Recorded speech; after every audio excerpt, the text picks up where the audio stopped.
They thought ruining her life would be easy.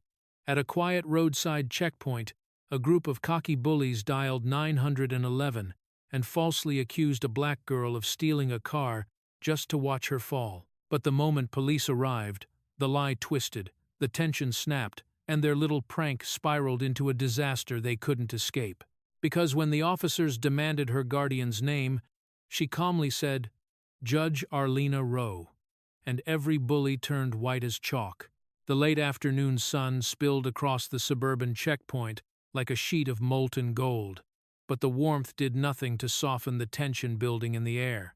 Students were spilling out from the nearby school, some laughing, some scrolling on their phones, others waiting for rides. But Zariah Walker wasn't thinking about any of that.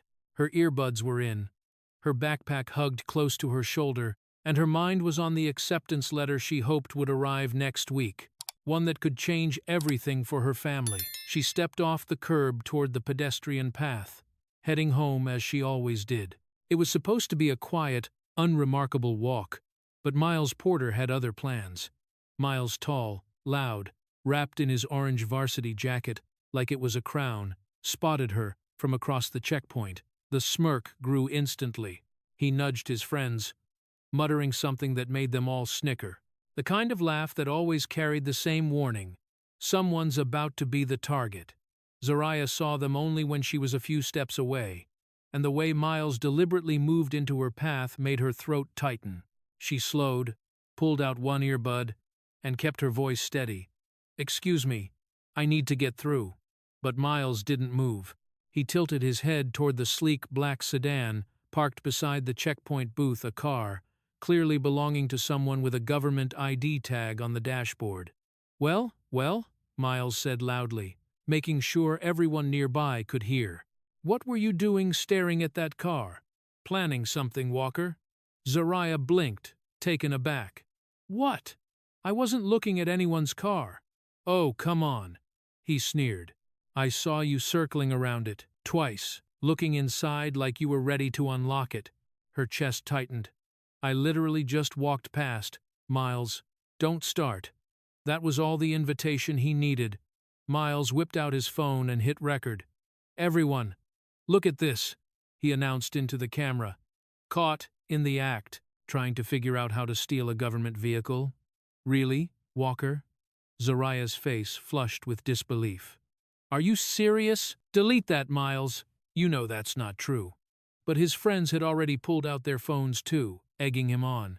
They circled slightly, creating a half-moon of mocking eyes and raised cameras. Students walking by slowed down, curious, and Zariah felt the familiar burn of humiliation rise up the back of her neck. "Why are you like this?" she demanded, clutching her backpack strap tighter. "Why?" Miles echoed theatrically. "Because kids like you always pretend to be innocent, until—" He didn't finish. Something slipped from Zariah's slightly open backpack and fluttered to the ground between them. A thin sheet of white paper. Miles bent down, snatched it up before she could react, and scanned it with exaggerated intensity. And then everything changed. "Oh ho ho," he laughed loudly. "Look at this, boys. A registration document. You really were planning to steal it," Zariah gasped. "That's my scholarship application. Give it back." But Miles held it up for his camera like it was Exhibit A in a crime case. "Trying to make a fake registration, Walker? Is that how you get cars now? It's not a registration. Read the top." But he didn't care about the truth. He cared about the performance. His friends howled with laughter behind him, shouting comments just loud enough for passers-by to overhear. Words like steal, caught, criminal, spreading through the checkpoint like wildfire. Zariah looked around desperately, hoping someone would step in, but teenagers avoided eye contact, and adults hesitated, unsure of what was happening. Miles took a step closer, invading her space, camera still recording her face. "You're done, Walker. People like you always get caught eventually." Zariah swallowed the burn in her throat. "People like me? What's that supposed to mean?" Miles didn't say it. He never did, but the silent implication hung thick in the air, poisonous and unmistakable. She reached her hand out. "Give me my paper back." He jerked it away. "No," I think Officer Reed would love to see this. At the mention of the officer stationed nearby, leaning against the patrol barrier, half observing the scene, Zariah's heart skipped. She saw Miles's smirk widen. "Don't," she whispered. "Oh, but I think I will," he said, strutting backward dramatically. In fact, he lifted his phone again, angling it so Reed could see. This girl was snooping around that car. "And look what I found on her." "Evidence." Zariah shook her head rapidly. "That is not evidence. That's private. Give it." But Miles cut her off with a roar of fake outrage, switching to full performance mode. "She's planning to steal that sedan. Look, she even dropped the paperwork." The officer straightened, glancing between them, uncertain but alert. A small crowd began forming. Zariah felt the world closing in, phones pointed at her, whispers stirring, accusations flying freely. Her lungs tightened, the air thinning. This wasn't a misunderstanding anymore. It was a setup, a deliberate public humiliation, and Miles was feeding off it like a power source. She reached again for the paper. "Miles, please, stop lying." He yanked it higher, out of reach, laughing. "You really thought you'd get away with it, huh?" Her voice cracked. "I didn't do anything." But Miles had already turned back to his friends, grinning wider than ever. "You know what?" he announced. "I think this is the moment we make the call." Zariah froze. "Miles, no." He tapped his screen, hovering over the numbers she never wanted to hear. "You're about to learn," he said softly, almost gleefully, "what happens when you play criminal." Then he pressed 9, then 1, then the second one. The dial tone rang out between them like a death bell, slicing through the late afternoon air, and with just one lift of Miles's phone, Zariah stepped into a nightmare she had no escape from. The situation spirals out of control as Miles begins describing a fabricated crime to the 911 operator, escalating the danger far beyond anything Zariah could anticipate. Traffic rumbled through the wide suburban roadway, engines humming beneath the orange glow of the sinking sun. Cars inched forward through the checkpoint, while pedestrians navigated between lanes, weaving around barriers and patrol signs. It should have been an ordinary after-school rush, messy, noisy, but harmless. But nothing about this moment was harmless. Miles Porter stood in the center of the pedestrian crossing, like a self-appointed prosecutor. Phone pressed dramatically to his ear, face twisted into a mask of feigned urgency. His friends hovered behind him, filming, snickering, feeding off the unfolding chaos with giddy energy. Zariah stood several steps away from him, breathing fast, hands trembling, eyes darting around as if searching for an exit that did not exist. The scholarship paper still dangled from Miles's fingers, flapping lightly in the breeze like a taunt. 911, what is your emergency? The operator's calm voice drifted through the speaker. Miles didn't hesitate. He projected his voice loud enough for everyone nearby to hear. "Yes, hi, I'd like to report a suspected car theft in progress," he said, layering fake panic into every word. Zariah's stomach dropped. Miles continued, pacing theatrically. "There's this black girl. She's been circling a government sedan for several minutes. I caught her trying to figure out the lock." Zariah's breath caught in her throat. "Miles, stop, don't lie to them." But her voice was swallowed by the roar of traffic and the rising buzz of curious bystanders. Miles spoke even louder. "Yeah, she has some kind of paperwork, probably fake registration. She dropped it when I confronted her." His friends stifled laughter behind him. A couple walking past slowed their pace, frowning toward Zariah with suspicion. A delivery driver sitting in his van craned his neck for a better look. A cyclist stopped completely. The first seeds of misunderstanding had been planted. "Sir, is the suspect armed?" the 911 operator asked. Zariah's heart thudded painfully. "Suspect? Armed?" The words twisted her insides. Miles seized the moment. I don't know. She's acting jumpy. Could be hiding something." "I'm not hiding anything," Zariah shouted. "Tell them the truth." But Miles angled his phone away, pretending he didn't hear her. His voice dropped to a hushed tone, deliberately ominous. "Honestly, She looks ready to run. Send someone quick. He ended the sentence with a shaky breath so convincing that even his friends paused, impressed by his performance. A man leaning against a street lamp muttered, "Another one stealing someone's car? Unbelievable." A woman pushing a stroller pulled her child closer, glaring at Zariah like she was already guilty.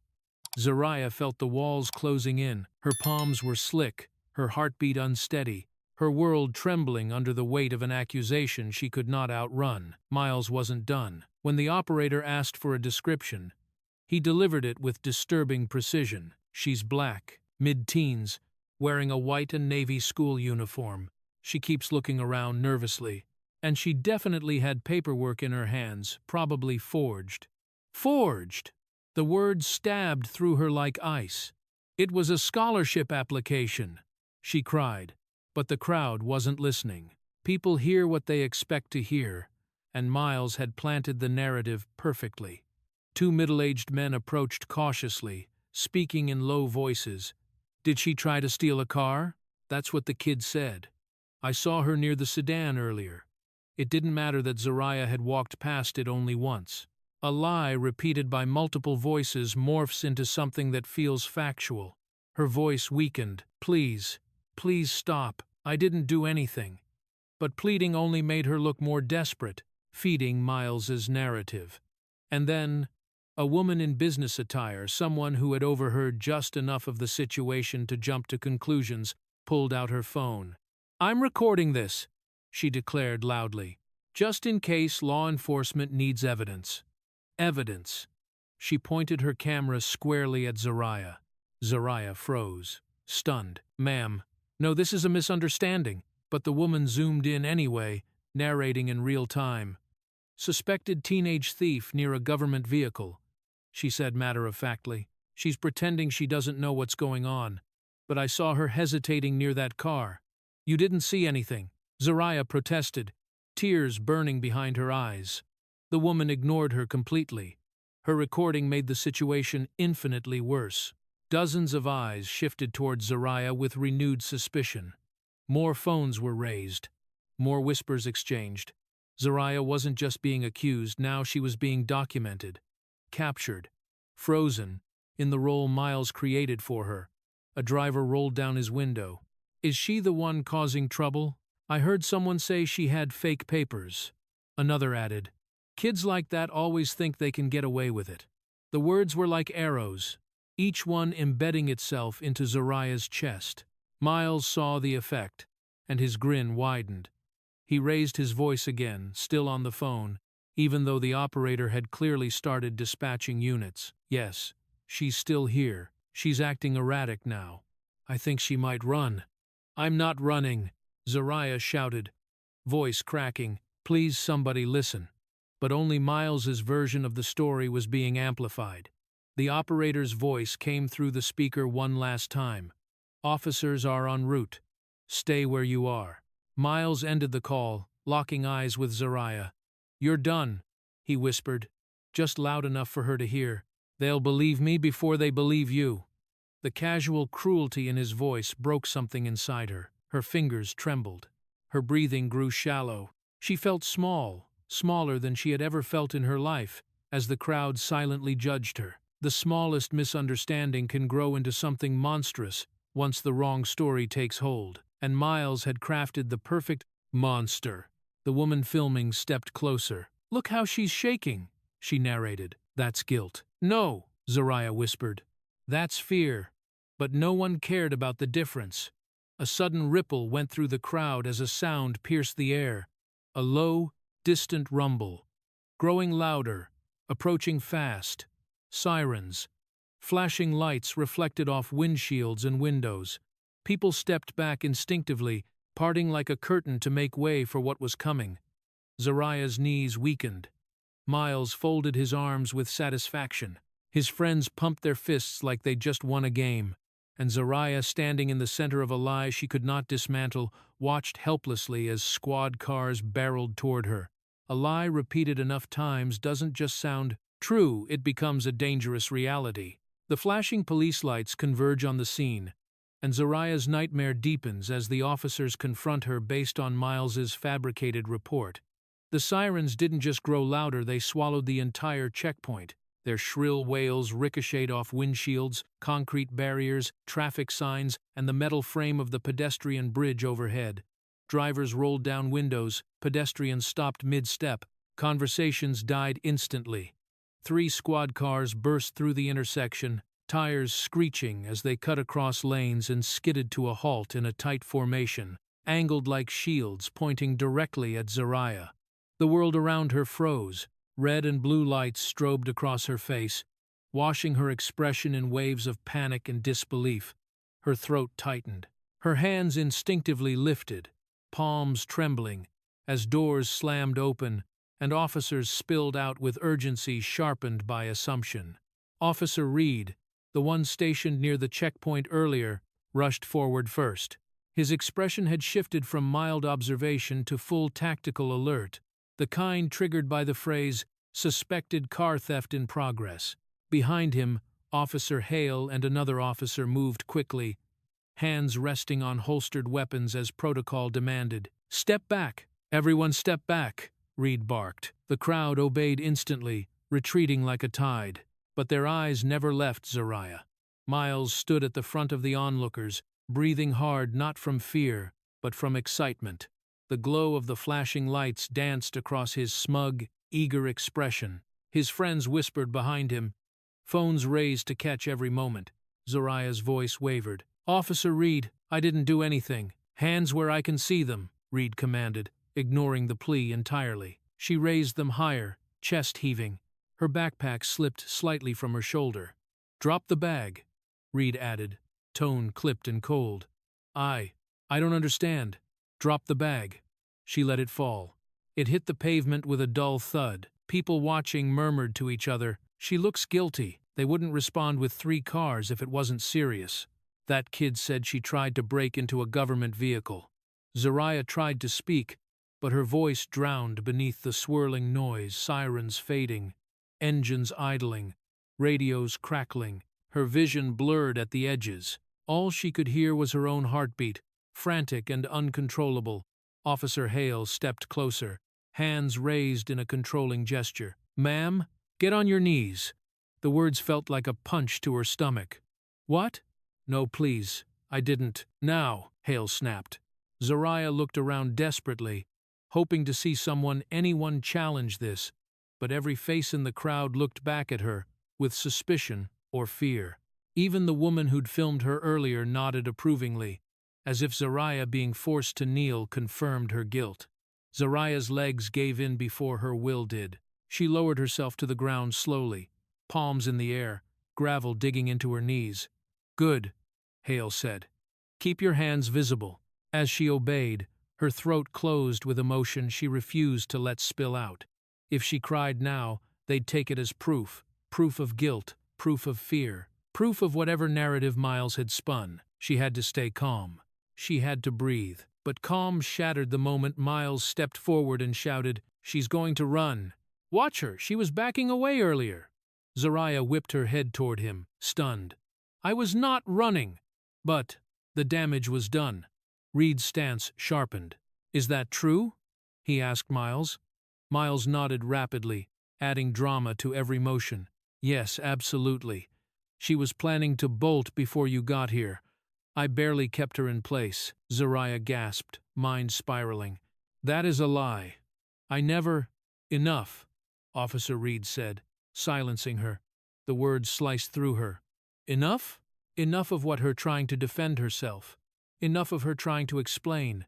Enough of her existence interfering with someone else's story. Her hands trembled uncontrollably now. Officer Hale approached her slowly, cautiously, as if she were a threat, instead of a terrified teenager kneeling on the asphalt. "We're going to detain you for questioning," he said, reaching for cuffs. "But I didn't do anything wrong," she whispered, voice breaking. Reed shot a glance at Hale. "We'll sort that out after we secure her." Zariah felt cold metal brush her wrist. Something inside her cracked. "Please," she whispered, "just listen. He set me up. He took my scholarship paper. He told you all lies." Miles scoffed loudly. You hear that? She's already making excuses. His friends laughed, feeding off the tension. One officer narrowed his eyes at Zariah, misreading her desperation as aggression. Calm down, he ordered. We're not going to hurt you unless you give us a reason. Unless you give us a reason. The phrase rang in her ears like a threat disguised as reassurance. I'm calm, she choked out. I'm calm, I promise. Just listen. But no one did. Cars passing through the checkpoint slowed to watch the spectacle. Drivers sticking their heads out windows, whispering, judging. Their faces blurred together into a wall of disbelief and condemnation. Officer Hale finally secured one cuff when Officer Reed paused suddenly. Where's the vehicle she supposedly attempted to break into? He asked, scanning the area. Miles pointed toward the black sedan near the checkpoint booth. Right there. That's the one. Reed studied it, narrowing his eyes at the government ID placed on the dashboard. That car? Reed repeated, suspicion flickering not at Zariah, but at the claim. Miles nodded aggressively. Yes, she was staring at it for a long time. I confronted her and she panicked. That's not what happened, Zariah breathed, but her words barely escaped her lips. Reed frowned slightly. Something about the claim didn't sit right with him. Still, he shook his head and turned to Hale. Check the vehicle. Hale nodded and rose to his feet. Relief washed weakly through Zariah. Finally, someone taking the first step toward truth. But relief didn't last. Officer Reed stepped closer to her, towering above her kneeling form. His posture remained sharp. His tone remained firm. Stay exactly where you are, he warned. One sudden move, and this situation escalates fast. Zariah nodded, swallowing hard, keeping her eyes trained on the asphalt.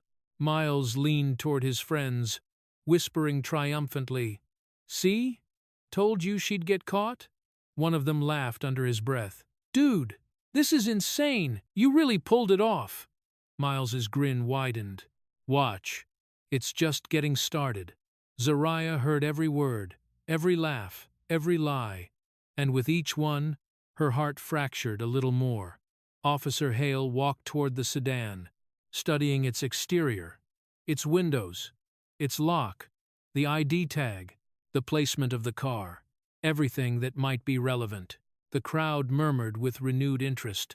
Phones followed his movements in perfect synchronization. Zariah closed her eyes for a moment, inhaling shakily. All eyes were on her, as if she had actually committed a crime. Because in this moment, she wasn't a student, or a daughter, or a girl walking home after school. She was a suspect, a narrative, a character in a story someone else invented. And now, an officer stood at the sedan that was supposed to be evidence. I am strays. One officer begins examining the sedan closely, uncovering details that immediately cast doubt on Miles's accusation and triggering the next escalation in Zariah's nightmare. Officer Hale approached the sleek black sedan with the deliberate caution of someone trained to expect danger but hoping not to find any. Red and blue lights reflected off the car's glossy surface like fractured shards of glass. The government-issued ID displayed on the dashboard caught the strobing lights, flashing like a silent warning. Zariah watched from her knees, breath shaking, gravel pressed into her skin. But the physical discomfort was nothing compared to the crushing weight of being accused. Her mind raced, replaying every step she took near the car steps she now wished she had counted, documented, defended with timestamps. Miles stood triumphantly with his arms crossed, basking in the crowd's attention. His friends flanked him, feeding his arrogance with murmured encouragements. Officer Reed kept his stance firm beside Zariah, eyes occasionally flicking toward Hale as he inspected the vehicle. His hand hovered close to his taser, not threatening, but ready. Come on, Miles muttered under his breath, loud enough for his friends but not for the officers. Find something, anything. Hale circled the sedan, pausing at the driver's side door. He crouched, studying the lock. No scratches, no signs of tampering. No fingerprints smeared across the handle besides the expected faint residue from its actual owner. He frowned. Reed noticed immediately. "What do you see?" "No damage, no attempts at forced entry," Hale replied. "If someone tried to break in, they were very careful. Miles jumped in. She probably wiped it down after. Cleaned her prints." Hale didn't look convinced. He moved to the windshield and peered inside at the ID card. He leaned closer, reading the details illuminated by rotating police lights. Reed called out, "What is it?" Hale straightened slowly, too slowly. "It's not a student's car," he announced. "And definitely not this boy's." A shift rippled through the crowd, soft gasps, exchanged glances, doubts settling into the spaces where certainty once lingered. Reed's brows pinched. "Explain." Hale lifted the ID card from the dashboard and held it up. "Vehicle registration shows it belongs to an active federal employee. Name's Mark Landon. Works at the Department of Transportation. His badge is right here." The murmurs sharpened. Zariah's breath hitched. Her heart pounded against her ribs like it wanted to escape. Reed blinked. "A federal employee?" "Yep," Hale confirmed.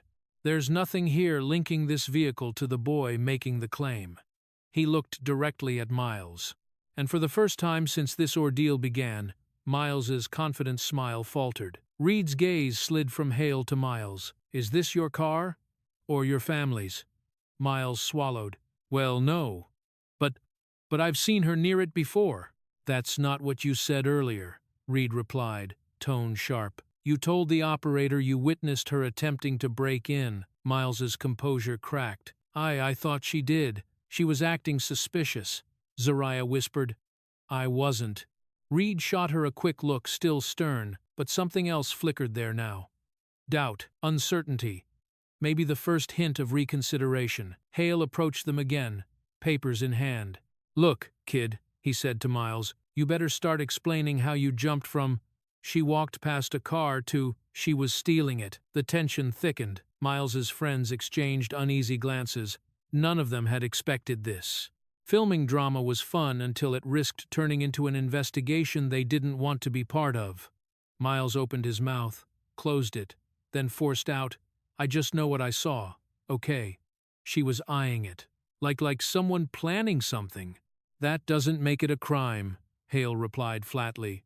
Miles's voice rose with desperation. "She dropped fake paperwork. That has to mean something." Zariah snapped. "It's a scholarship application. Give it back." Her voice cracked through the noise, trembling with days, months, years of being talked over and not believed. Miles flinched, not from guilt, but from losing control of the narrative. "Look!" he shouted, waving the paper. "Tell me this doesn't look like registration documents." Hale reached out. "Let me see that." Miles hesitated too long. Reed noticed instantly. "Hand it over," Reed ordered. Miles reluctantly passed the paper to Hale, who unfolded it under the flashing lights. Hale read it aloud. "Application for Minority Advancement Scholarship, Student Essay, Recommendation Signatures." He lifted his eyes to Miles, unreadable but cold. "This isn't fake registration. It's a school document." A hush fell over the checkpoint. Zariah closed her eyes, a single tear slipping free. Reed exhaled slowly. "Miles, this is not looking good for you." The crowd began shifting again, not as predators circling prey, but as spectators sensing the tide turning. Whispers floated. "So it wasn't her. Did he set her up?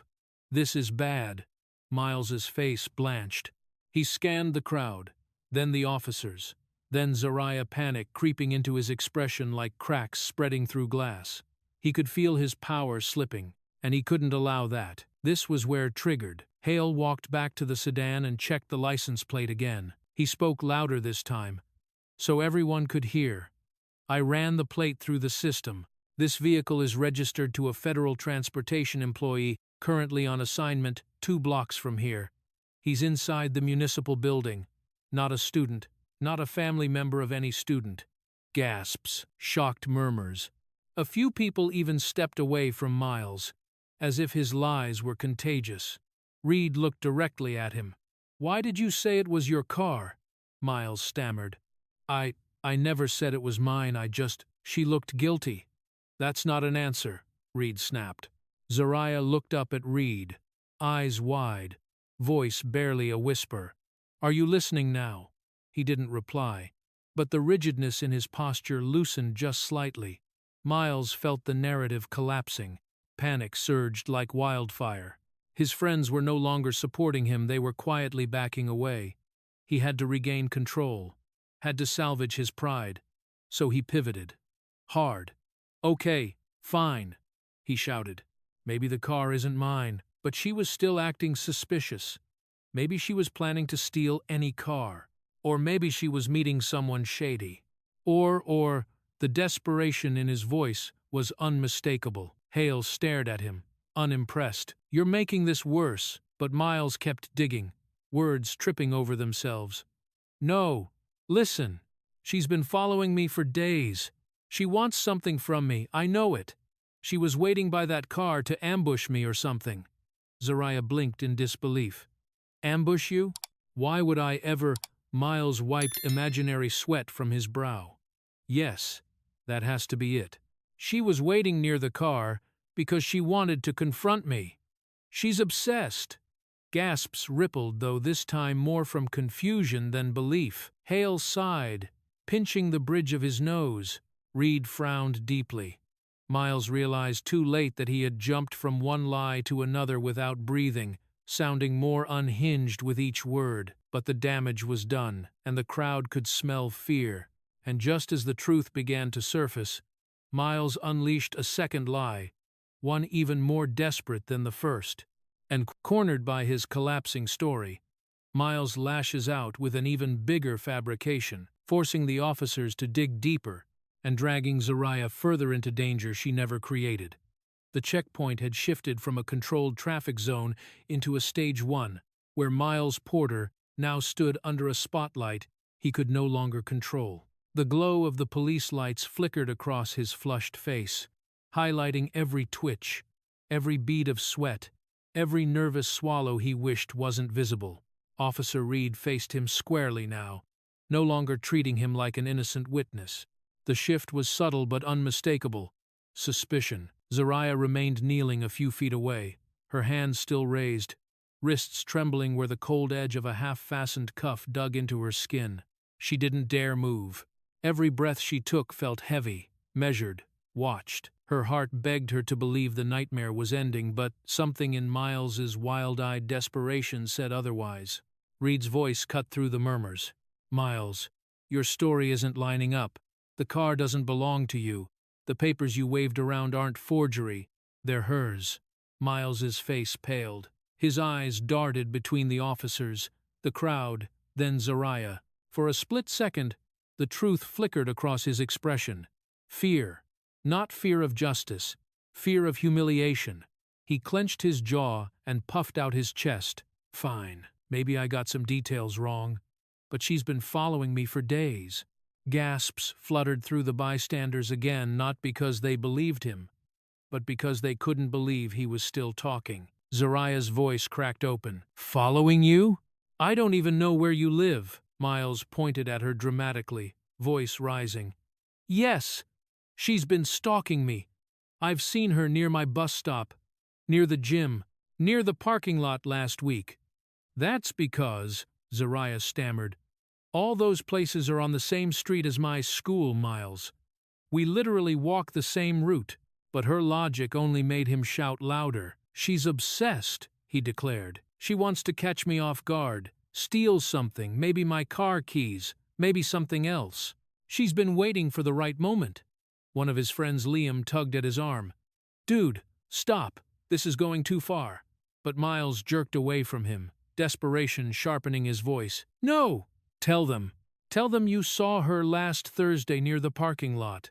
Liam froze, eyes wide. If he said yes, he'd be lying directly to police. If he said no, he'd betray Miles. His face contorted with panic. Miles pushed him. Say it. Liam swallowed hard. Yeah, I guess. She was near the lot, but his voice lacked conviction. Everyone heard it. Another friend, Tyler, chimed in with a forced laugh. Yeah, she walks around school a lot. Looks kinda suspicious sometimes. It was the weakest defense imaginable. Officer Reed's eyes narrowed. Suspicious how? Tyler blinked. You know, just suspicious. Reed turned to Liam. Did you see her attempt to break into any vehicle? Liam stuttered. No, not exactly, but nothing. Reed cut in sharply. Even the crowd felt the shift. Miles's friends shrank back. The safety of group mischief had evaporated. Now, every word they said was a potential charge. Miles sensed the collapse and lashed out harder. She dropped the paper on purpose, he yelled. She wanted to pretend she's innocent. She's manipulating all of you. Why else would she carry documents around a government car? Zariah's voice broke. It's a scholarship application. I carry it everywhere because it means everything to me. Her pain echoed through the checkpoint, raw, honest, undeniable. For a brief moment, even the murmuring crowd fell silent. But Miles, cornered, unraveling, felt that silence pressing against him like judgment, and it terrified him. He jabbed a finger at Zariah again. She's lying. She always lies. Ask anyone, she's jealous of me. She's been trying to ruin my reputation all year. Zariah stared at him, stunned. Miles, we've spoken maybe twice in our lives. He ignored her. She's obsessed, he repeated, voice cracking. She watches me, follows me. I've seen her staring at me. She wants something. I know it. Reed stepped forward, closing the distance between them. Miles, enough. But Miles wasn't listening anymore. He was spiraling downward, grasping at anything that would keep him afloat. She wants to steal my life, he yelled. My success, my future. She hates that I'm white, someone in the crowd muttered. Miles whirled around, eyes blazing. No, that's not what I meant. But the damage was done. People exchanged knowing looks. The puzzle pieces were falling into place. Officer Reed's voice sharpened. Miles, your story has changed 3 times in 5 minutes, and your friends can't even confirm it. I'm telling the truth, he insisted, voice cracking. She's dangerous. Zariah flinched. Dangerous. The word stung, not because it was untrue, but because it was a weapon. Reed exhaled, tired of the drama. If she was stalking you, why didn't you report it before today? Miles froze again. Reed continued, why didn't you mention that in the 911 call, or when we arrived? Miles sputtered. Because I forgot. Forgot, Reed repeated flatly. Miles knew he was cornered. His eyes darted wildly. He looked to his friends for support, but they were stepping away quietly, subtly, distancing themselves before the ship sank. He looked at the crowd. They weren't nodding anymore. He looked at the officers. Their suspicion now pointed at him. He looked at Zariah, and in her eyes, for the first time, he saw not fear but clarity. He was losing, hard. So in a last-ditch attempt, he blurted out the first thing his panicked mind grabbed. She threatened me. Reed blinked. What? Miles shouted, voice trembling. She threatened me. Yesterday. She said she'd get me one day. She said she'd take something from me. Zariah gasped, shaking her head vehemently. I never. Reed raised a hand. Zariah, stay still. But Reed's expression had shifted again, not toward Miles, but toward the situation. Something wasn't adding up. Hale walked back from the sedan, giving a small nod to Reed. And Reed made a decision. Officer Hale, he said calmly but firmly, check the surveillance cameras around this area. All of them. Miles's eyes widened in horror. No, that's not necessary. Reed didn't even look at him. If this incident is what you say it is, the cameras will confirm everything, right? Miles's jaw locked. His breath caught unevenly. Zariah dared to exhale for the first time in minutes. The crowd murmured again, this time with rising curiosity instead of condemnation. Hale pointed to the pole-mounted camera overlooking the checkpoint. There's a full-angle street cam right above us. Should have caught everything. Miles's knees trembled. Reed turned back to him, voice calm but edged with steel. We're about to find out what really happened. The more Miles lied, the more the cracks in his story became impossible to hide. End quote. The officers moved to pull the surveillance footage, capturing exactly what happened and exposing a truth that will turn the entire investigation upside down. The air inside the checkpoint surveillance room was colder than outside, sterile, humming with electricity, and heavy with the quiet authority of machines that never lied. Rows of screens lined the walls, each flickering with live feeds from intersections, pedestrian walkways, parking lanes, and overhead traffic views. This room had no bias, no emotions, no preferred version of events, just truth. Officer Hale led the way, Reed following closely behind him. Zariah walked between them, still partially cuffed, her wrists trembling not just from fear, but from the possibility, fragile and terrifying, that everything might finally be exposed. Miles trailed behind, his friends now keeping distance from him, as though his lies were radioactive. His swagger was gone, wiped clean. Each step he took seemed heavier than the last, as if the floor itself were pulling him downward. Inside the room, Hale gestured to the technician on duty. "Pull camera feed for the Southgate checkpoint," Hale instructed, voice stern. "Timestamp 10 minutes before our arrival." The technician nodded and tapped at the keyboard. One of the monitors shifted, splitting into quarters before enlarging an overhead shot of the very crosswalk where the confrontation began. Miles swallowed visibly. His hands dropped to his sides, fingers twitching. Zariah stood rigid, her breath shallow. Reed folded his arms. "Play it." The footage began. The calm before the lie. The screen showed pedestrians walking in both directions under the soft, late-afternoon light. Cars rolled steadily through the checkpoint. And then, there she was. Zariah appeared on the frame, walking normally, head down, earbuds in, backpack over her shoulder, just a student going home. She didn't slow, didn't look at the sedan, didn't touch anything. She simply passed by. Then Miles appeared. He didn't walk casually. He beelined toward her the moment he saw her. His friends followed, already laughing. Reed's brow tightened. Zariah felt her stomach lurch. Miles shifted on his feet, glancing everywhere except the screen. The video zoomed in automatically, smoothing the grain. It showed everything. Miles moving into her path. Miles stepped directly in front of Zariah, blocking her way. She stopped abruptly, startled. He leaned forward, talking to her animatedly. She shook her head, tried to walk around him, but he stepped again, blocking her path a second time. Reed glanced sharply at Miles. "Looks a lot like harassment to me." Miles's face drained of color. The tape continued.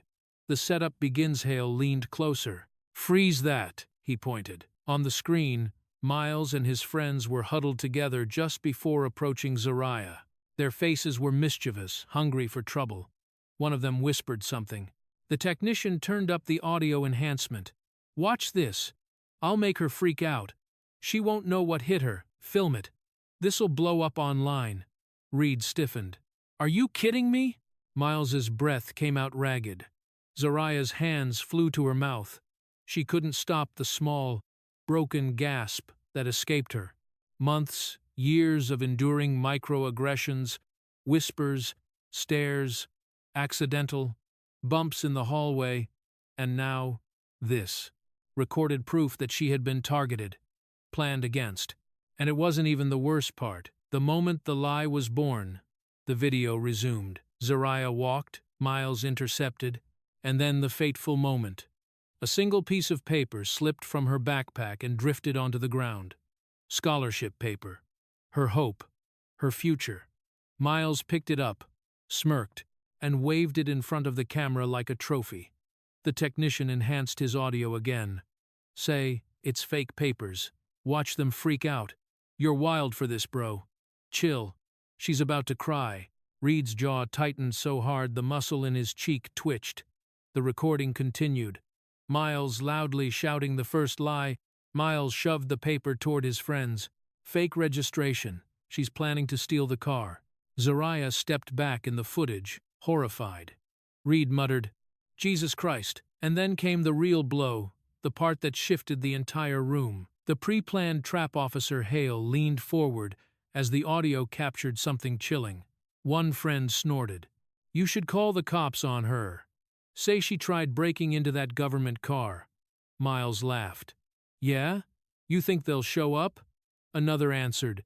Bro, she's black. They'll come fast. The room fell silent, frozen, breathless. The truth had finally bared its teeth. Not just a lie, not just a random accusation, but an intentional act of racial targeting. A setup, a trap. Zariah's knees nearly buckled. Tears filled her eyes, one slipping down her cheek despite her effort to stay strong. Miles whispered, "Turn it off. Please turn it off." But Reed didn't. The video went on. The false 911 call. The footage showed Miles stepping away, dialing 911 with a fake panic in his voice. The audio enhancement caught every damning word. Suspected car theft. She's trying to break in. She has fake documents. She might run. All lies. All caught on camera. Officer Reed inhaled deeply, a mixture of anger and disgust warping his expression. He turned slowly toward Miles. You lied to us. You lied to 911. You targeted her. And you weaponized our response over a joke? Miles trembled. I didn't mean for it to go this far. You had plenty of time to stop, Reed snapped. But you didn't. Zariah wiped her eyes, finally lifting her head with a shaky but growing strength. For the first time since the ordeal began, she felt seen, validated, protected by evidence stronger than any lie. Hale stepped closer to the screen, his voice soft but firm. This isn't just a misunderstanding. This is malicious. Miles's friends bowed their heads, ashamed. None of them dared speak. The technician paused the footage. The room was silent except for Zariah's unsteady breathing. Reed closed his eyes for a moment, gathering himself before speaking again. Uncuff her. Now. Hale immediately knelt beside Zariah, gently undoing the metal restraints. I'm so sorry. He whispered something officers rarely said, but felt necessary here. When her wrists were free, Zariah cradled them instinctively. Reed turned to Hale. We need to call her parents immediately. They deserve to hear what happened. Zariah swallowed hard. My mom, she's at work. Reed nodded. We'll reach her. The truth had finally surfaced, and from this moment on, the balance of power would shift entirely. With the truth exposed, the officers contact Zariah's mother, Judge Arlena Rowe, unaware of the storm they're about to unleash.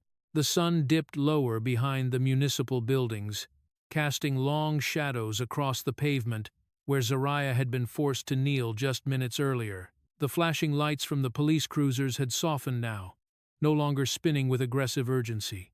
The atmosphere had shifted subtly but unmistakably. Truth had finally cracked through the thick wall of lies surrounding her. Officer Hale stood protectively near Zariah, the key to the handcuffs still warm in his fingers. Officer Reed paced once, twice, trying to gather his thoughts before facing the enormity of what had just unfolded on camera. A few yards away, Miles Porter looked deflated, eyes swollen with panic, shoulders trembling. His friends had drifted backward, separating themselves as though stepping away from a crime scene they didn't want any fingerprints on. The small crowd that had gathered earlier remained, but they were no longer spectators of a presumed criminal. They were witnesses to a young girl's humiliation manufactured, cruel, and entirely preventable. Zariah inhaled shakily. Officer Reed turned to her, voice softer now but still heavy with responsibility. Zariah, we need to contact your parent or guardian. They need to know what happened. She wiped a tear from her cheek, slow but steady. My mom's at work. Reed nodded. We'll still need to call her. Zariah hesitated. Not out of fear of telling her mother had always been her defender, her voice when the world tried to silence her. No, her hesitation came from knowing what this revelation would mean for everyone standing there. She took a breath. Call her, she said quietly. Then she added the words that cut through the air like a snapped wire. Judge Arlena Rowe. The world stopped. Reed froze. Hale blinked. A ripple went through the remaining crowd. Gasps, sharp whispers, stunned looks. Miles' knees nearly buckled. Someone in the back muttered, "You're joking." But Zariah wasn't joking. Her tone had shifted, not prideful, not boastful, simply stating a fact with quiet dignity. "My mom is Judge Arlena Rowe, the federal judge." Silence hit harder than any siren. Reed's jaw tightened as the weight of the situation settled on his shoulders. A federal judge, not just any judge, but one known across the district for her strict stance on youth justice, civil rights violations, and misuse of authority. Her reputation preceded her unbending, brilliant, feared by attorneys, respected by state and federal agencies alike. Hale was the first to speak. "Rowe? As in Judge Rowe?" Zariah nodded. A small nod, but enough to send a shockwave through the officers. Miles let out a strangled sound, half gasp, half choke. "No, no, no, no, this can't." He grabbed his hair, eyes wild. "You're lying." Zariah met his gaze steadily for the first time. "Funny. That's all you've been doing." Hale's radio crackled, but he didn't reach for it. His focus was glued to the girl in front of him, the one he had unknowingly cuffed minutes earlier based on a fabricated emergency call. Reed swallowed hard, clearing his throat as he regained his professional posture. "All right. We need her contact information. We'll notify her immediately." Zariah nodded again and recited her mother's work number from memory. Hale typed it quickly into his phone, but Reed lifted a hand. "No, don't call her from your cell. This needs to be done through official dispatch." "And recorded." Hale nodded, stepping back toward the patrol car. Miles stumbled forward slightly, desperate. Officer Reed, come on, man, she's bluffing." "She has to be." Reed turned slowly. "The kind of slow that warns you something terrible is coming." "I've already run her name," he said. "She's not bluffing." Miles inhaled sharply. The color drained from his face as the reality settled into his bones. He had not only lied to police, he had not only weaponized racial bias, he had done it against the daughter of one of the most powerful judges in the state, a woman who wouldn't ignore what happened, a woman who believed in consequences. Miles's voice quivered. "I didn't know. How was I supposed to know who she was?" Reed's tone turned ice cold. "You didn't need to know. You should never have done it in the first place." The humiliation Miles had intended for Zariah was now collapsing back onto him like a crushed pillar. The officer's behavior shifts. Reed turned back to Zariah, gentler now, cautious, almost protective. "I want to sincerely apologize for what happened earlier," he said. "Based on the footage we reviewed, it's clear you did nothing wrong. You were targeted." Zariah nodded faintly. The apology did not erase the fear she felt when she was forced to kneel. It didn't erase the cold metal on her wrist or the stares of strangers branding her a criminal, but it mattered. A little. Hale returned from the patrol car. "Dispatch is contacting Judge Rowe now," he said carefully. "They said she's in chambers, but available for urgent calls." Miles let out another panicked sound, almost a whimper. One of his friends whispered urgently, "Dude, we're screwed." Miles grabbed his head. "Shut up! Just shut up!" But nobody was listening to him anymore. The tension thickens. Reed approached Zariah again, lowering his voice. "When your mother arrives or calls back, we'll document everything. You will not be left alone in this." Zariah blinked away a tear. "Thank you," Hale added. "And we'll be filing a full report on the false accusation. This won't be brushed aside." Miles's breathing grew ragged. Wait, you can't do that. It was just a misunderstanding. A joke," his voice cracked. "I didn't mean," Reed snapped.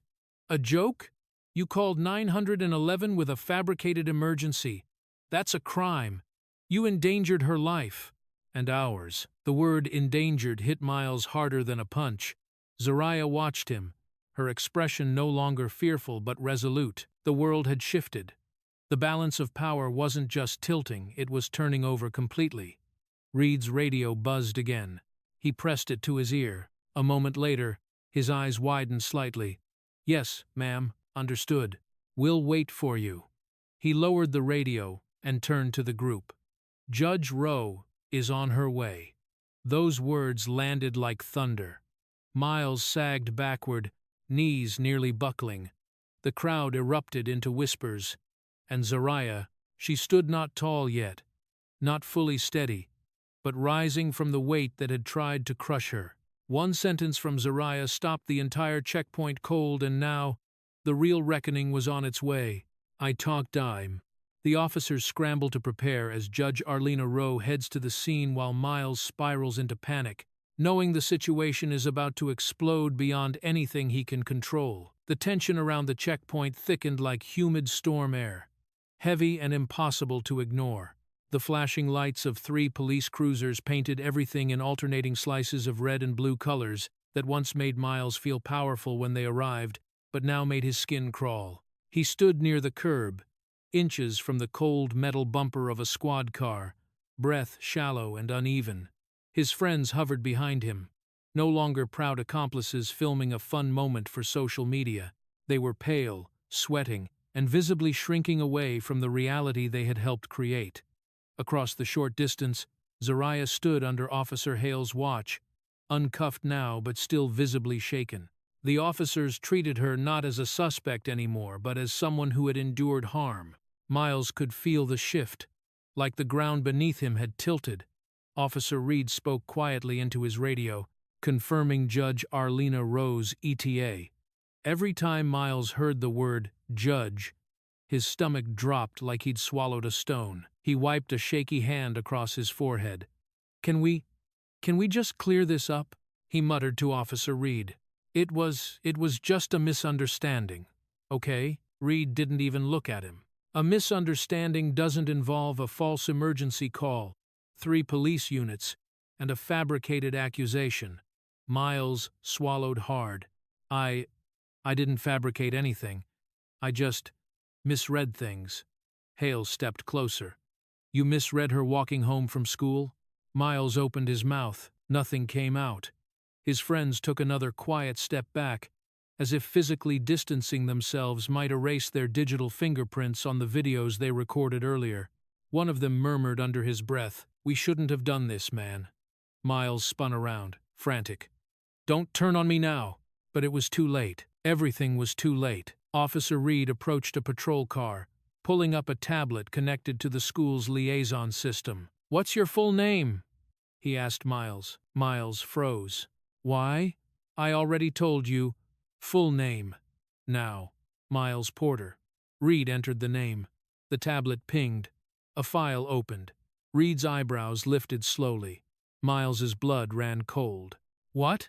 What is it?" Reed didn't answer immediately. He turned the tablet slightly toward Officer Hale. Hale looked, and his expression tightened. "What?" Miles repeated, voice cracking. Reed finally spoke, each word cutting deeper than the last. "You have a documented history of filing false reports with school administration." Miles's heart stopped. His friends looked horrified. Zariah slowly lifted her gaze toward him, understanding dawning in her eyes. Reed continued reading from the tablet. 2 incidents of claiming students damaged your locker, proven false. 1 claim that a girl stole your homework, also false.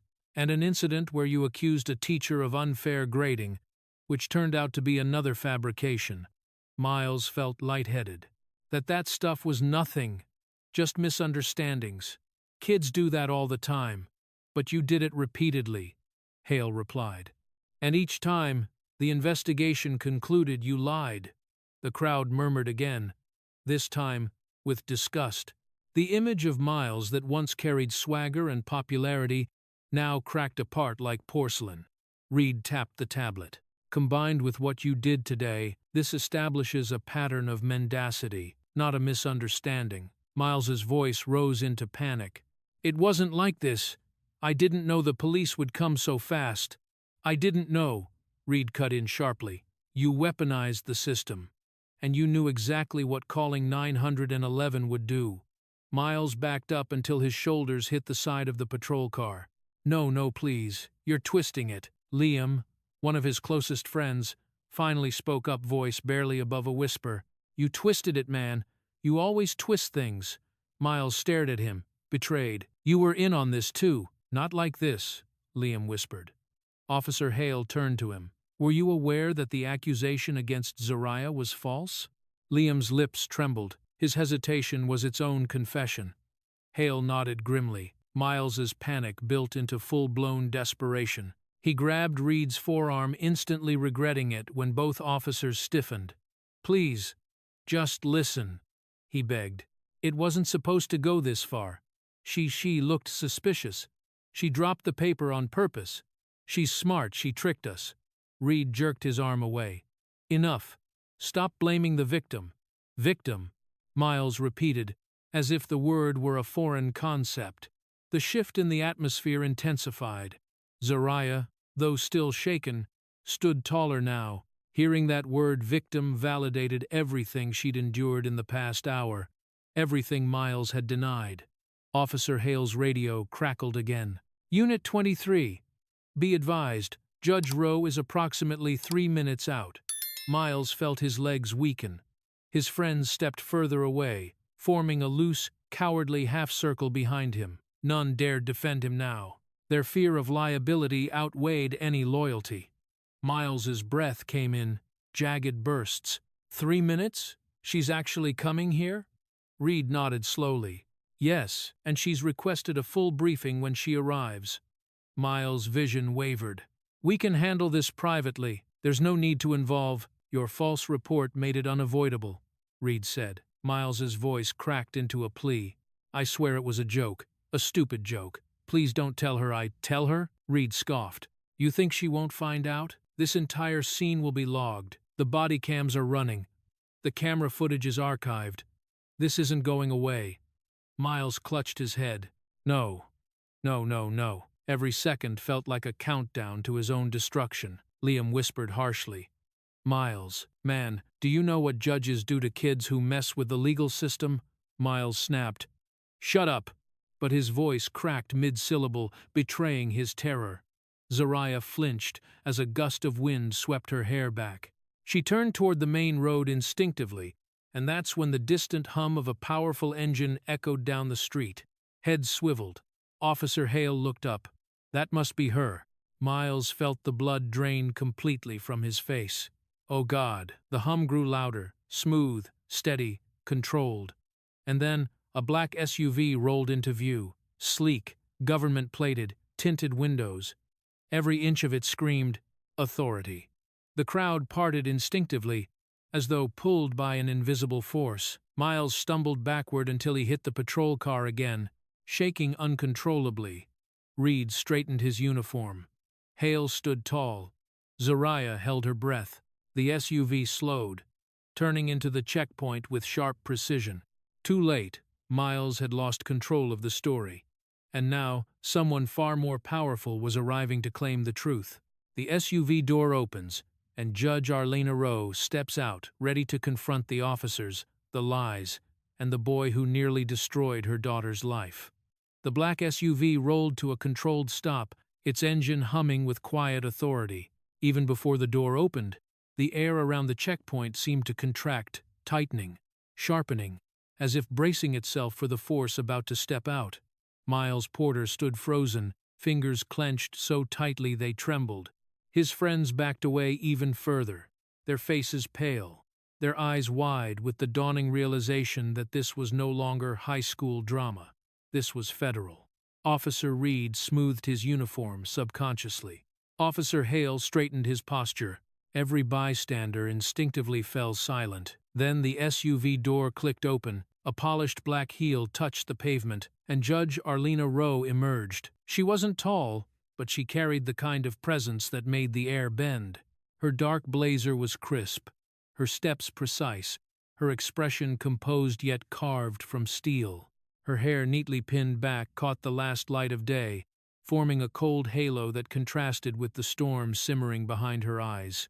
She didn't look left or right. She looked forward, directly at Zariah.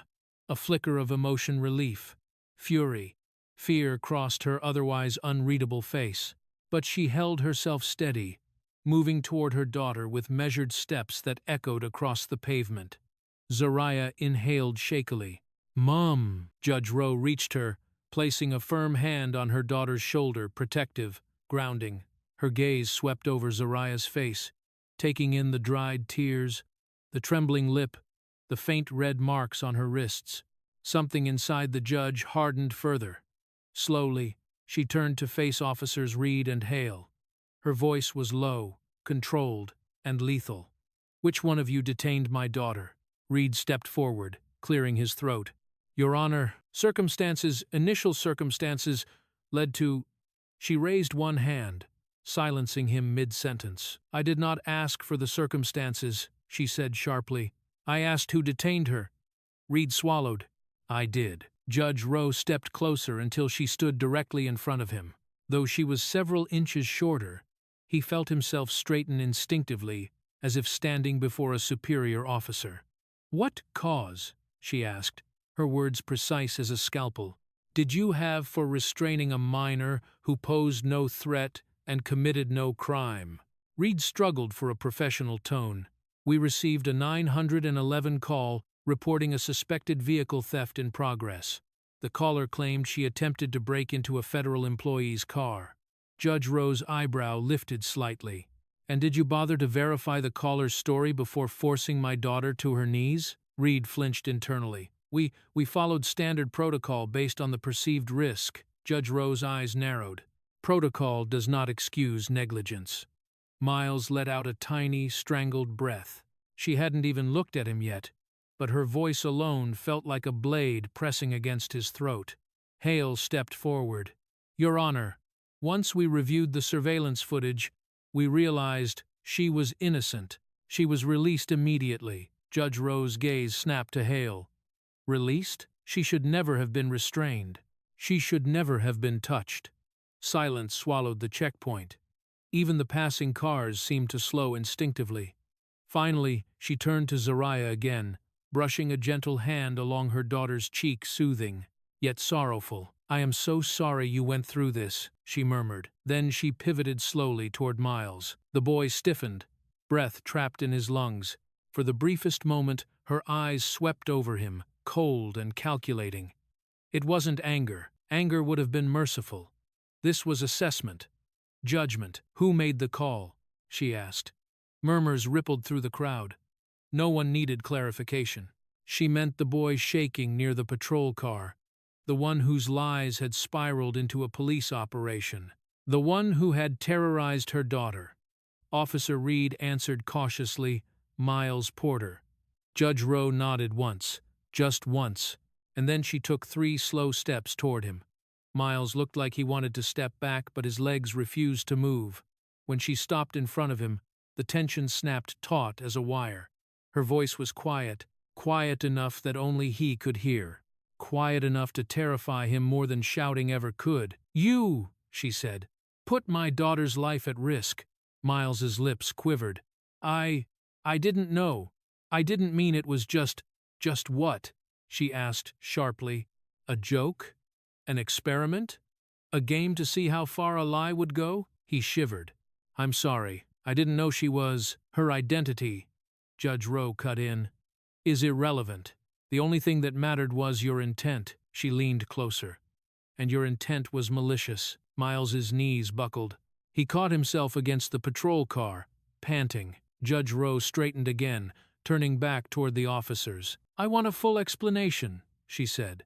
"Everything that transpired. Every decision. Every report."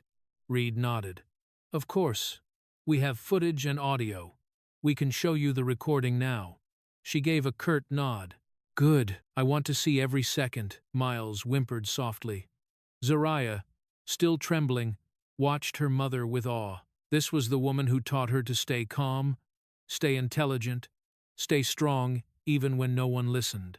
And now she was here, wielding her authority not like a weapon, but like a shield wrapped around her daughter. Hale stepped aside, gesturing toward the surveillance room. "Your Honor, if you'll follow me, we can show everything." But Judge Rowe didn't move yet. Instead, she turned once more to Zariah. "Stay with Officer Reed. You are safe now." Zariah nodded.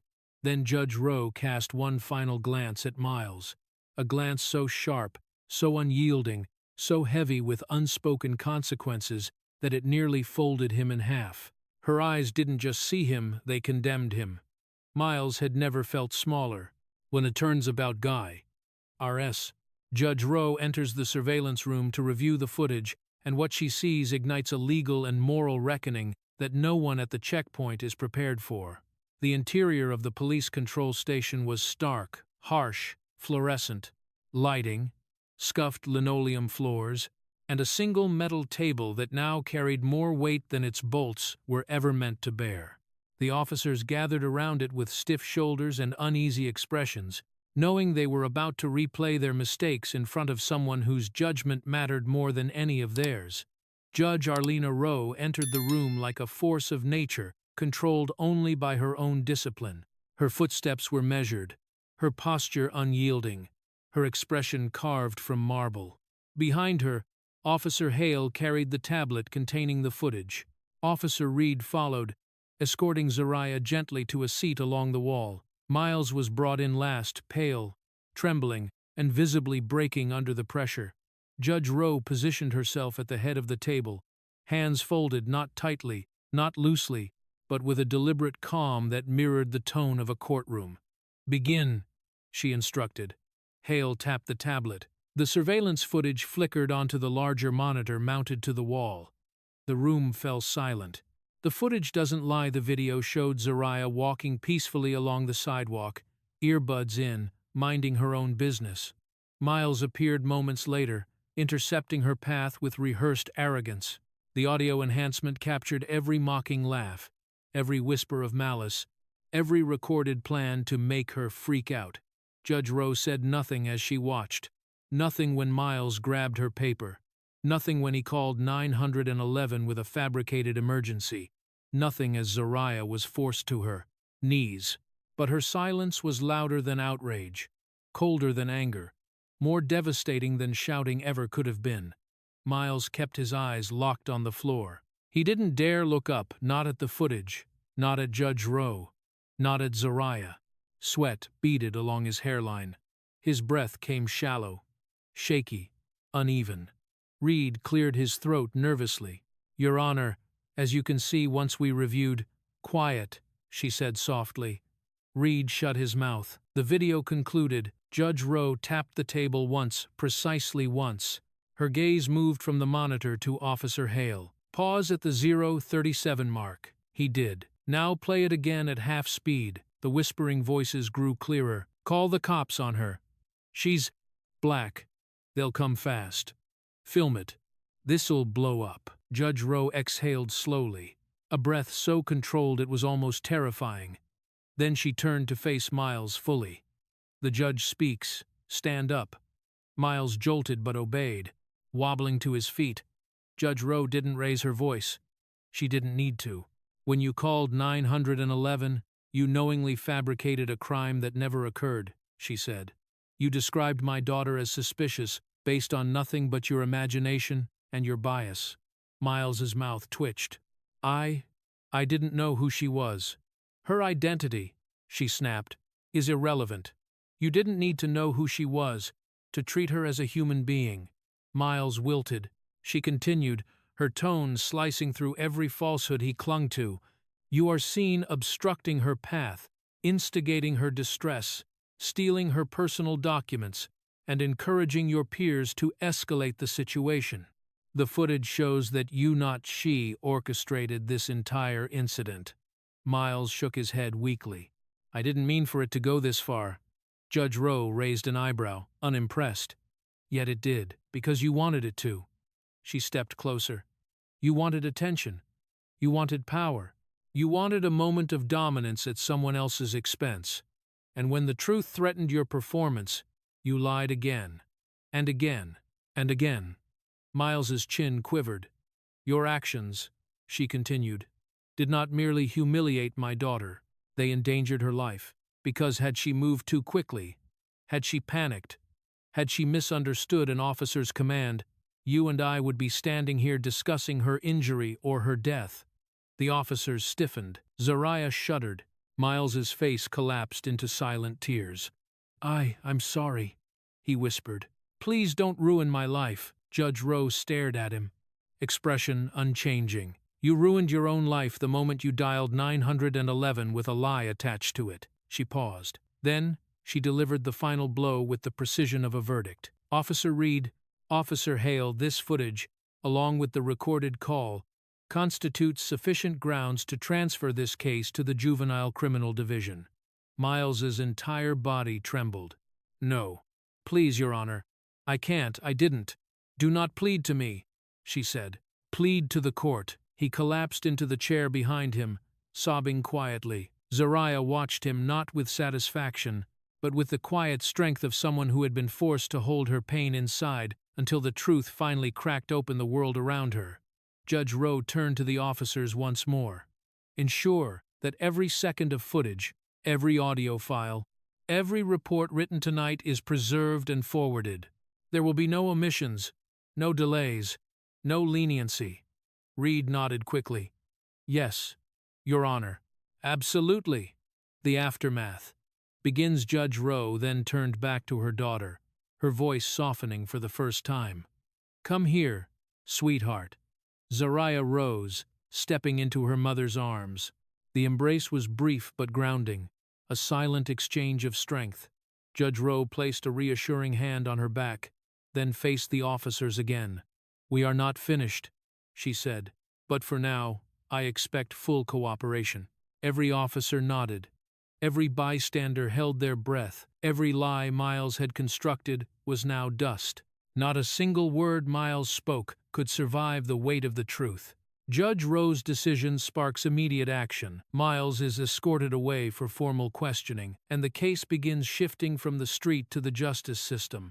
The night air had grown colder, the warmth of the late afternoon fading into a crisp edge that cut through the tension lingering at the checkpoint. The flashing police lights no longer felt triumphant or urgent, they felt haunting.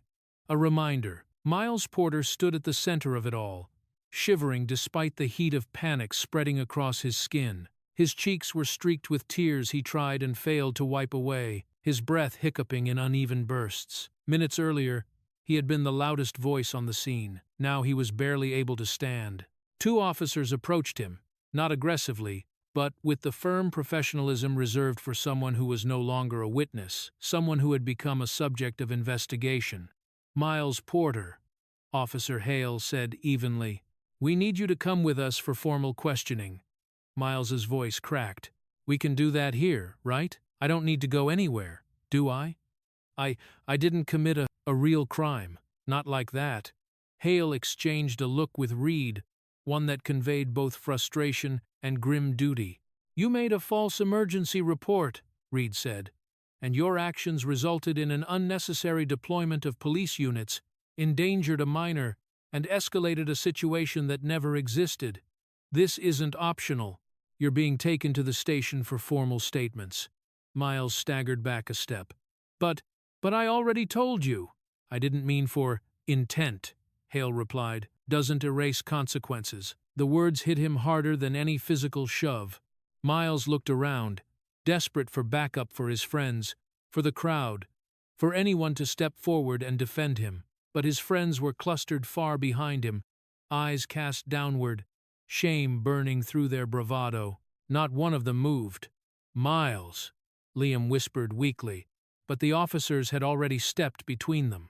Reed gently took Miles by the elbow, not forcefully, but firmly enough to leave no room for resistance.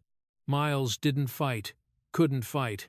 His legs felt like water, barely holding up his weight as he was guided toward the temporary detainment area set up beside the patrol cars, the same place where Zariah had been forced to kneel.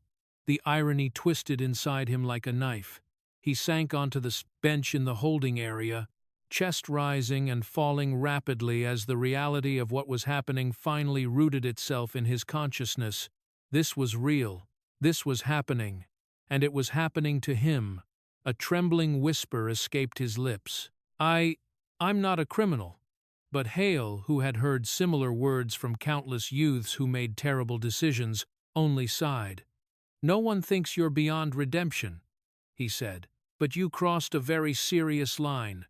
You targeted someone. You lied to emergency services.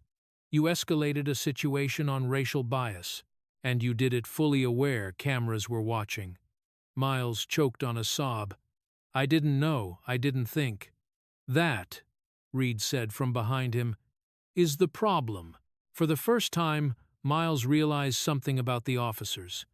They weren't angry, they weren't emotional, they were disappointed, and somehow, that hurt more. They stepped aside to update dispatch and prepare the official report. Miles remained seated, staring at the ground as if the pavement might offer an escape route, but there was none. The walk of consequence. After a few minutes, Reed returned. "All right, Miles, let's go." Miles looked up, eyes glossy. Am I getting arrested?" "You're being transported for questioning," Reed replied carefully. "Your status will depend on the statements, the footage, and your cooperation." That didn't comfort him at all. The officers guided him toward the back seat of the nearest cruiser. He moved stiffly, as if every step required conscious effort. Each footfall echoed with fragments of earlier bravado now shattered. When the door opened, he hesitated. He stared into the dim interior of the car, the same car where countless real offenders had sat, the same place he had so carelessly tried to put Zariah. His voice cracked again. "Please, please, I'm begging you, don't let this ruin everything. My school record my future." Reed spoke with a quiet firmness. "Your actions put someone else's future at risk. You'll answer for that." Those words echoed long after the car door closed behind him. The shift in public perception. Outside the cruiser, the remaining crowd watched silently, not with excitement now, but with discomfort, judgment, reflection. Whispers circulated. "I can't believe he did that. That poor girl. His parents are going to lose their minds. Judge Rowe, he chose the wrong target." As the officers prepared to escort the cruiser away, a small group of bystanders began recording not Miles, not the police, but themselves, discussing the injustice they had witnessed. Their voices, once quick to assume guilt, now carried something new: understanding, regret, a responsibility to correct what they had almost helped amplify. Zariah watches him go across the checkpoint. Zariah saw Miles being placed in the cruiser. She didn't smile. She didn't gloat. Her face was solemn. Her mother stood behind her, one hand resting gently on her shoulder. "Justice isn't vengeance," Judge Rowe murmured softly. "It's accountability." Zariah nodded, but her chest felt tight. She wasn't sure she felt relieved yet. Trauma doesn't dissolve the moment truth comes out. But watching Miles being taken away, no longer towering over her, no longer shouting lies, brought her a quiet, steadying breath she desperately needed. The cruiser pulls away with a final glance at the scene, at the officers, the crowd. The girl whose life he'd tried to wreck, Miles, lowered his head as the car eased forward. In seconds, the vehicle disappeared around the corner. For Miles Porter, the world had changed irrevocably. News starts to spread. Reed's radio buzzed again. "Be advised," dispatch announced. "We have incoming calls from concerned parents in the area. Footage is beginning to circulate online." Judge Rowe exhaled softly. The world was already paying attention. As the cruiser disappears down the road, word of the incident spreads rapidly through the school, the neighborhood, and the online community, igniting a wave of outrage, conversation, and reckoning. The sun had fully set by the time the first video hit social media. It was a 46-second clip recorded by a bystander. Zariah kneeling on the asphalt, hands raised, tears streaking down her face, while Miles pointed dramatically toward the black sedan and shouted, "She's trying to run!" The clip didn't show the truth that came later, only the cruelty of the lie playing out in real time. Within minutes, it spread through the school's group chats. Within an hour, it spread through the entire district. By midnight, it was everywhere. Social media ignites on Twitter. One post read, "A girl was falsely accused of attempting to steal a car today. Look how terrified she was, and all because a boy decided to play a joke. This is disgusting." Another, "Her name is Zariah Walker, and she deserves justice." Hashtags began trending locally. Number, "Justice for Zariah." "Stop weaponizing 911." Number, "False accusation has consequences." And with every repost, every stitched video, every outraged comment, the truth spread wider. Clips from the officers' body cams, released with Judge Rowe's approval, showed the unraveling of Miles's lies. They captured his shifting story, his desperation, his friends backing away from him. They also captured the exact moment he realized he'd targeted the daughter of a federal judge. It was the kind of footage that made the public furious. Students react at Crestwood High School. Students huddled around phones in hallways, cafeterias, and parking lots. I knew Miles was a jerk, but this is another level. Zaria always minds her business. How could he do that to her? That could have gotten her killed. A few students who had once laughed along with Miles now felt sick. They hadn't physically been there, but they had participated in the culture that allowed someone like him to thrive, where cruelty was a currency and humiliation was entertainment. Some students filmed reaction videos, speaking directly into their cameras. This is what happens when privilege goes unchecked. No more brushing things under the rug. We need accountability. Others simply apologized individually, publicly, or anonymously, admitting they had made assumptions based on the viral clip before the truth emerged. Parents speak out in neighborhoods across town. Parents watched the videos with mounting horror. That girl could have been my daughter. A 911 call? Over nothing? What if she had moved wrong? What if the officers reacted differently?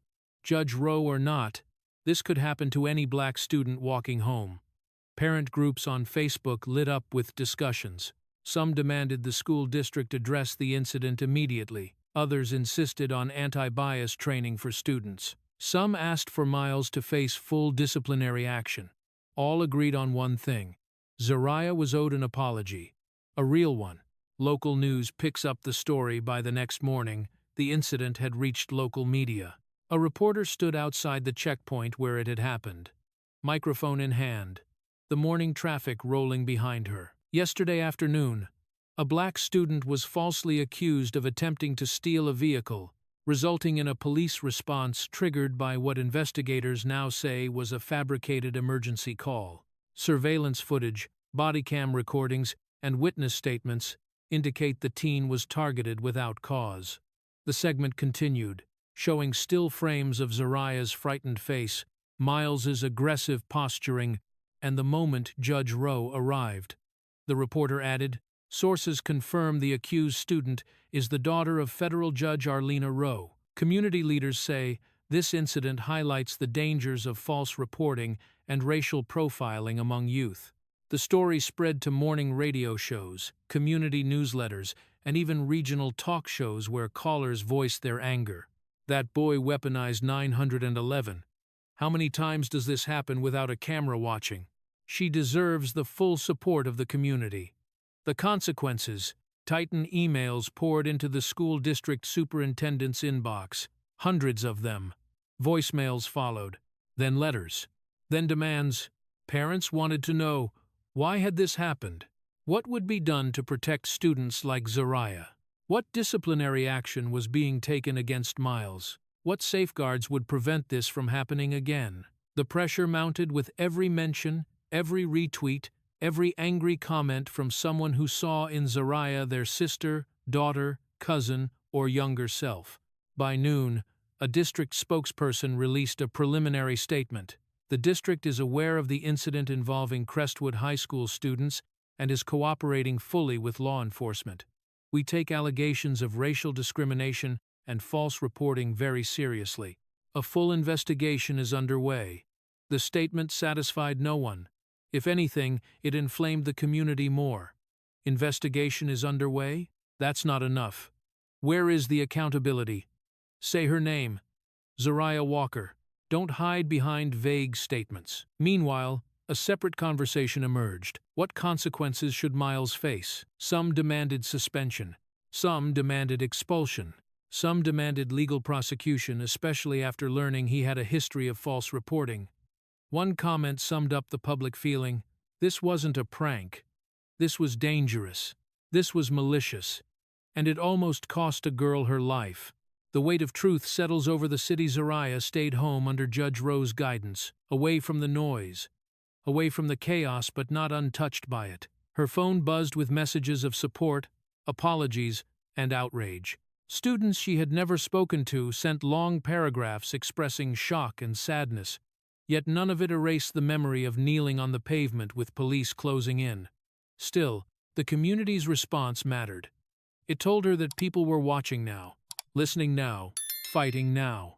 With the community demanding action and the story dominating local headlines, Crestwood High School has no choice. The administration must respond.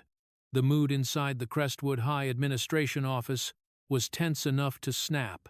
Staff members paced quietly. Phones buzzed nonstop, and stacks of printed emails lay scattered across the conference table, each message more urgent, angrier, and more demanding than the last. The principal, Dr. Evelyn Hart, stood at the head of the table, palms pressed firmly onto the polished wood. Her expression was worn, her shoulders rigid. She had weathered crises before, but nothing like this, nothing that ignited an entire community overnight. A knock sounded at the door. Judge Arlena Rowe entered with calm authority, followed by Officer Hale and a district representative. A hush rippled through the room. "Judge Rowe," Dr. Hart said, standing straighter. "Thank you for coming." "I wasn't given a choice," Judge Rowe replied evenly. "A situation of this magnitude requires immediate, transparent action." The room fell completely silent. A guidance counselor shifted in her seat. A teacher nervously tapped a pen. Every adult present felt the weight of her words. Dr. Hart cleared her throat. "We want to begin by acknowledging the gravity of what happened to your daughter. We failed her not only as an institution, but as individuals responsible for protecting all students under our care." Judge Rowe nodded once, but her eyes remained sharp. "Acknowledgement is a start, but what matters is what you do next." The teachers exchanged uneasy glances. The principal continued. "After reviewing the footage and speaking with law enforcement, the district has decided on the following disciplinary measures for Miles Porter." She paused, glancing at the paper in her hand. "He is suspended indefinitely, pending the conclusion of the juvenile investigation. He will not return to campus until legal proceedings are complete." A murmur of relief traveled through the staff. Judge Rowe did not react. Dr. Hart took a breath. But disciplinary action against one student is not enough. This incident exposed systemic gaps in reporting procedures, staff training, and our response to racialized bullying. She looked directly at Judge Rowe. "We failed to identify a student who had a documented history of making false accusations. We failed to provide your daughter with the safety every student deserves. We failed to train our staff to recognize and address racially motivated harassment." Her voice trembled, not from fear of Judge Rowe, but from the weight of responsibility finally spoken aloud. "That ends now." A teacher leaned forward. "We've drafted a campus-wide reform plan mandatory for all staff and students." Dr. Hart continued, reading the list. "A complete review and expansion of our anti-bullying protocols. Mandatory racial bias and de-escalation training for all faculty. A student-led advisory board focusing on discrimination prevention. An anonymous CON reporting system so students like Zariah can safely come forward. And finally, a district-wide audit to identify patterns of systemic bias." The list hung in the air like a promise. Judge Rowe remained quiet for a long moment, studying each face in the room, some frightened, some determined, some ashamed. Then she spoke. "Reform," she said slowly, "is meaningless unless you enforce it consistently. My daughter's case is not the first, and if you fail to act, it will not be the last." Dr. Hart swallowed. "We understand." Judge Rowe's expression softened by a fraction. "Good. Because I'm not here solely as a judge. I'm here as a mother who watched her daughter kneel on asphalt while a crowd believed a lie." The room seemed to collectively exhale. "And I expect," she continued, "that Crestwood High will become a model of accountability, not a cautionary tale." "We intend to," Dr. Hart said firmly. The district representative added, "We will issue a public statement outlining these reforms today." Judge Rowe nodded. "Then let's begin the process of rebuilding trust." As she turned to leave, Dr. Hart stopped her gently. "One more thing. We owe Zariah something that cannot wait." Judge Rowe raised an eyebrow. "A formal apology. delivered directly and publicly.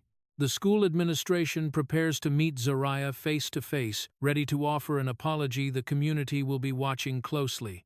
The school auditorium had never been this full. Rows of students packed the seats, teachers lined the walls, and parents crowded into the back. The air hummed with anticipation, curiosity, outrage, guilt, and a desperate need for closure, all tangled together. On stage, a podium stood beneath the school crest. Beside it, the American flag hung motionless, as if even the air refused to move until justice had been spoken aloud. Zariah stood near the side entrance with Judge Rowe's steady hand resting on her shoulder. She wasn't trembling the way she had at the checkpoint, but her heart still beat fast. This time, however, it wasn't fear. It was strength, finally finding its place. When the principal, Dr. Hart, stepped onto the stage, conversations stilled instantly. "Thank you all for coming," Dr. Hart began. Her voice carried the weight of someone who had rehearsed this speech 1,000 times and still feared it wasn't enough. "We are here to address an incident that occurred 2 days ago, involving a false accusation, a police response, and the targeting of one of our students, Zariah Walker." Dozens of heads turned toward her. Dozens more bowed in shame. Dr. Hart continued, "We failed Zariah. We failed to protect her. And that failure goes against everything we claim to stand for as educators and as a community." A ripple moved through the crowd. Judge Rowe watched with a calm but lethal gaze, ensuring every word was spoken with sincerity, not convenience. Dr. Hart gestured toward the side door. "Zariah, would you join us?" The room held its breath as Zariah stepped into the light. A murmur of support rose from the seats, quiet but warm. She climbed the steps, her posture straight, her face composed. Judge Rowe followed her, offering a reassuring nod before taking her place beside the staff. Dr. Hart placed a hand on the podium.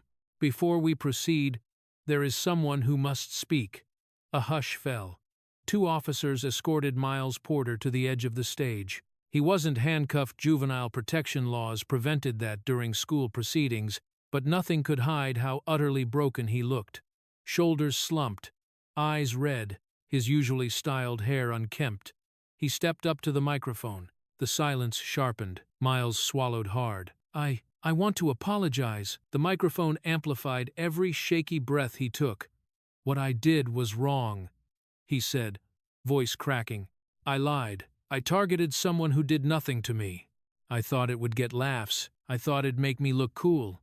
But instead, I hurt someone who didn't deserve it." He paused, looking directly at Zariah for the first time since the incident. "I'm sorry, Zariah, for everything, for what I said, for what I caused, for putting you in danger." His hands trembled at his sides. "I don't expect forgiveness. I don't deserve it. But I needed to say these words out loud, in front of everyone. Because what I did wasn't just a mistake, it was a choice, a cruel one." A wave of uneasy murmurs swept through the hall. Some students looked furious. Some looked relieved. Some looked ashamed of the laughter they once shared with him.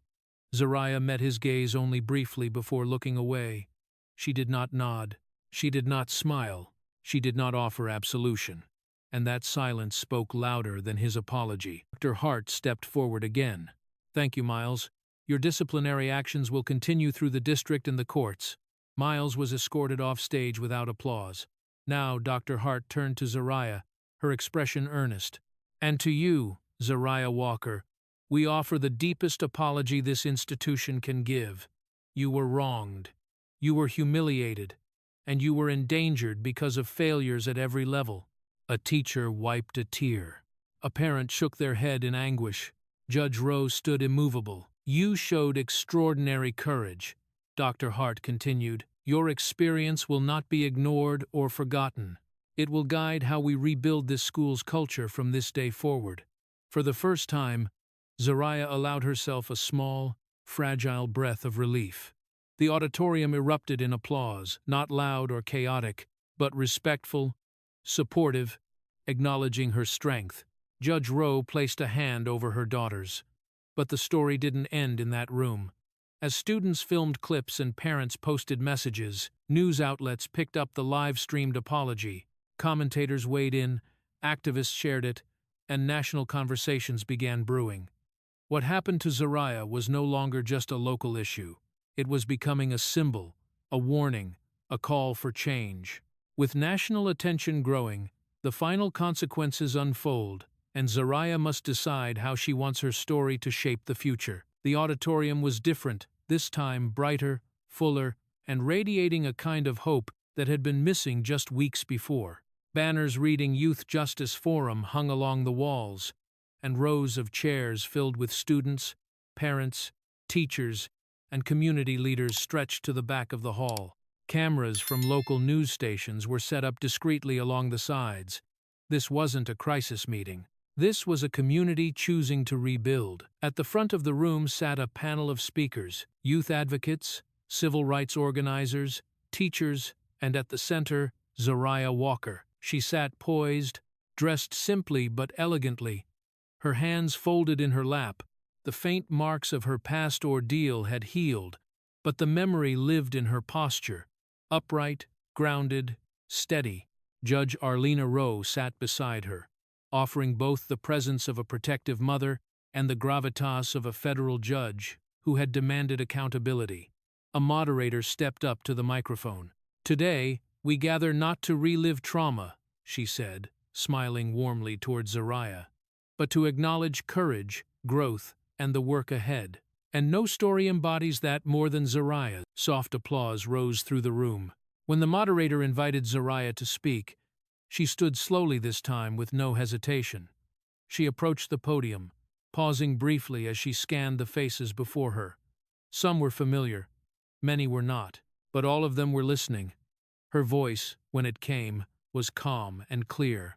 "2 weeks ago," she began, "I thought my life was over." The room stilled. "I thought one lie, one reckless moment from someone who didn't care enough to see me as human would define who I was.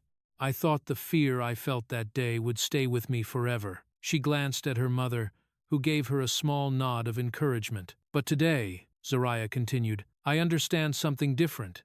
That fear didn't break me. It opened my eyes. It opened all of our eyes." She took a breath. "It showed me how quickly a system can be weaponized against someone who looks like me, how fast a crowd can believe a stereotype, and how easily a life can be put in danger by prejudice disguised as a misunderstanding." Murmurs of agreement rippled through the crowd. "But it also showed me," she said, voice rising slightly, "how strong a community can be when it stands up, speaks out, and refuses to let injustice win." Her gaze swept across the audience. "You believed me. You defended me. You demanded change not just for me, but for every kid who's ever been singled out, misjudged, or silenced." A tear glimmered at the corner of her eye, but she didn't let it fall. "I'm not standing here as a victim," she added. "I'm standing here as someone who survived something cruel and decided that wouldn't be the end of my story." The audience leaned in, silent with admiration. If my experience can help another student speak up, if it can push a teacher to intervene sooner, if it can challenge a system that too often fails kids of color, then what happened to me won't have been for nothing. She looked toward a group of younger students in the front row. "We deserve to be safe. We deserve to be heard. We deserve to walk home without fear." Her final words resonated through the hall. "And we deserve justice not only when a judge demands it, but because it is our right." When she stepped back from the mic, the applause didn't start gently, it erupted. Loud, long, sustained. Students stood. Parents wiped tears. Teachers nodded through the emotion tightening their throats. Judge Rowe rose beside her, placing an arm around her daughter's shoulders. She didn't say a word she didn't need to. The pride in her eyes said everything. In the days that followed, clips of Zariah's speech spread across social media. Activists shared it. Educators discussed it. Teenagers reposted it with captions like, "This is what real courage looks like." Her story became more than a headline. It became a reminder, a rallying cry, a symbol. From a single malicious lie, A young girl rose not as a victim of injustice, but as a beacon of resilience and truth.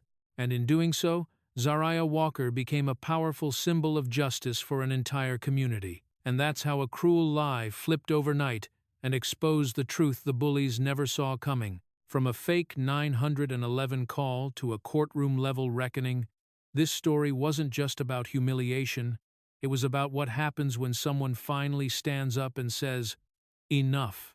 Zariah walked away with her dignity. They walked away with consequences they'll never forget. Now I want to hear from you. What part of this story hit you the hardest, and why? If you want more stories that expose injustice and celebrate resilience, don't forget to like, share, and subscribe to the channel.